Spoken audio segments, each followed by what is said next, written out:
चला तर मैत्रिणी, आज आपण बाजरीच्या पिठाच्या कापण्या बनवूया. तर बाजरीचं पीठ घेतलं, त्यामध्ये थोडंसं मीठ टाकलेलं आहे आणि आपलं ऑर्गॅनिक गूळ, त्याचं पाणी आहे. त्यामध्ये मी हिरवी वेलायची आणि बडीशोप ग्राइंड करून घेतलेली आहे. आता ते पाणी गरम आहे, तर ते पिठामध्ये टाकून चमच्याने हलवलं आहे. ऑर्गॅनिक गूळ जास्त काही गोड नसतो, सर्व खाऊ शकता. ज्याला BP शुगरचा काही त्रास असेल खाऊ शकता, काही प्रॉब्लेम नाही आहे. बाजरीच्या पिठात चांगलं मिक्स करून घ्यायचं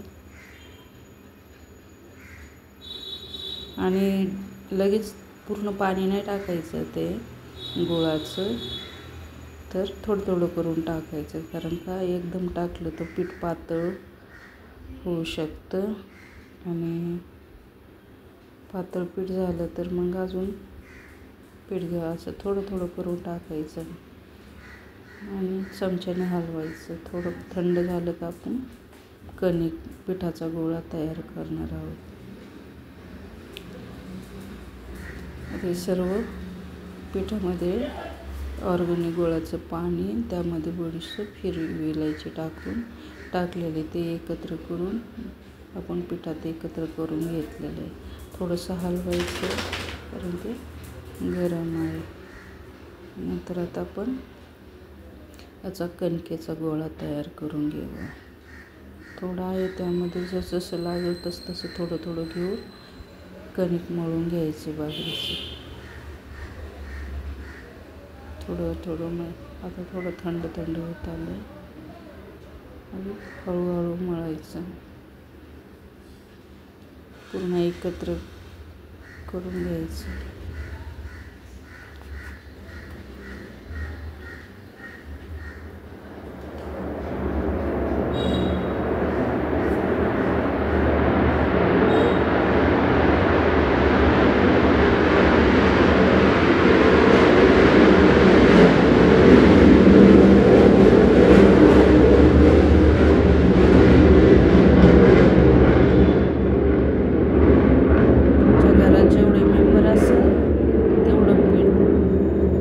अंदाज घ्यायचा आणि करायचा.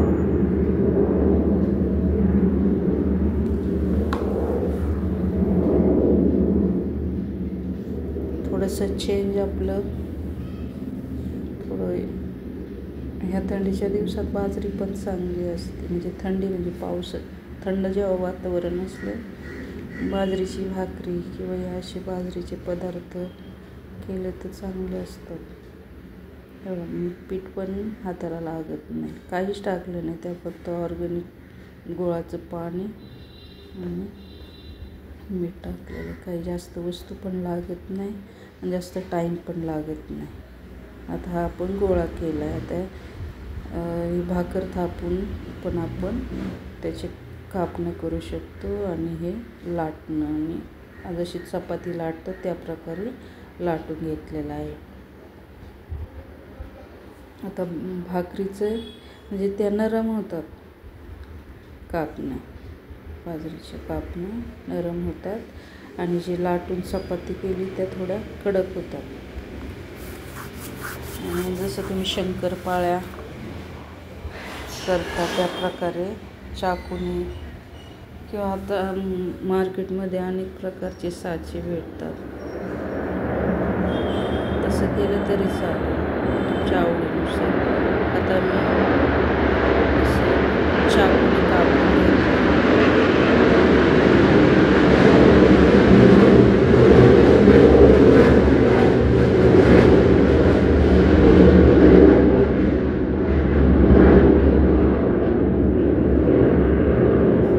हे पण पोळपाटावर लाटलेली जी काही बाजरी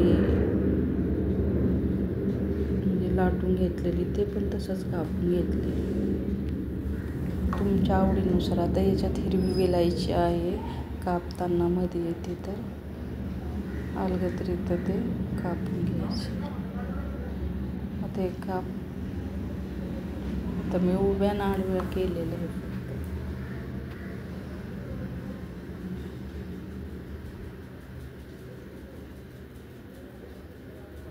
उभ्या आडव्या टाकल्या तर हे तेलात आपण याला तळून घेऊया. हे 2 प्रकारचे केलेले आहे ना. तेल कढईत गरम करायला ठेवले. छानसं तेल आपलं गरम झालेलं आहे. त्यामध्ये आपल्याला कापण्या टाकूया.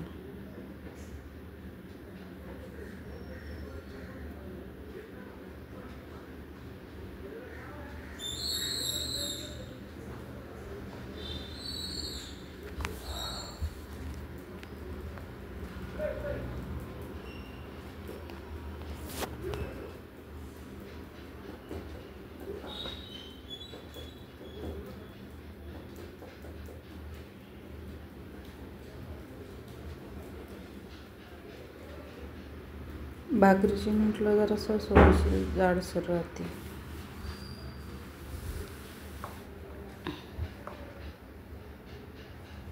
एक एक असे टाकायचे आणि तळून घ्यायचे. काही पातळ झाले नाही, प्रमाणात झालेले आपलं कापण्या एक एक तेलात सोडायच्या आणि खालच्यावर करून भाजून ते चहाबरोबर खाऊ शकता. स्नॅक्स म्हणून पण खाऊ शकता. अशा पण छान लागतात. चहाबरोबर पण छान लागतात.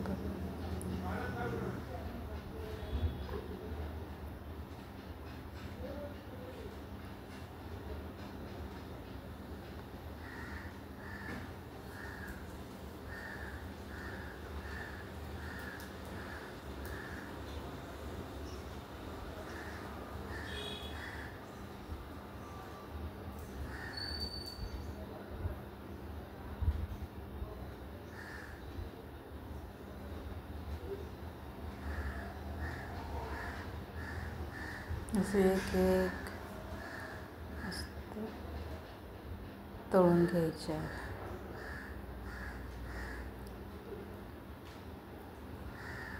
लहान मुलांना बिस्किटाऐवजी जरी या कापण्या दिल्या तरी ते आणि पौष्टिक पण आहे बाजरी. लेकरांना, लहान लेकरांना पण, लहान लेकरं पण खाऊ शकतात. असे करून पण ठेवायचे. कुठं प्रवासात कुठं सहलीला जायचं असेल तर या आरामात नेऊ शकता तुम्ही. असे एक एक करून मस्त तळून घ्यायचे. जास्त तेल पण लागत नाही.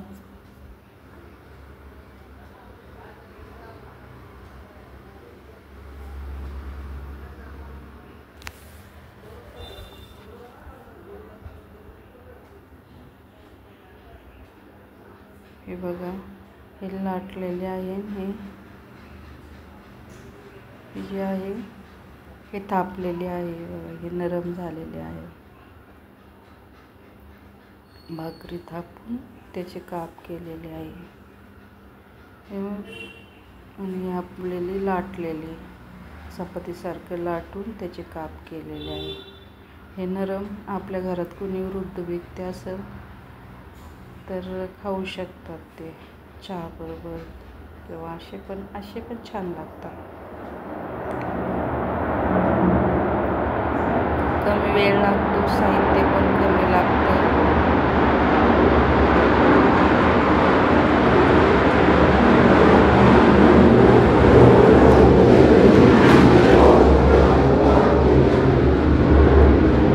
लाटलेले आहे,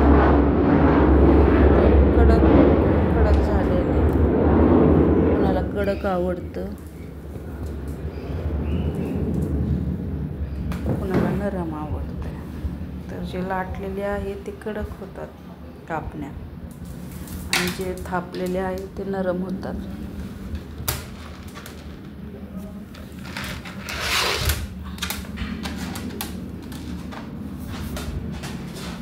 तर आपल्या ह्या छानशा अशा बाजरीच्या कापण्या एक वेळेस करून बघा. कमेंटमध्ये सांगा कशी चव झाली. थँक्यू.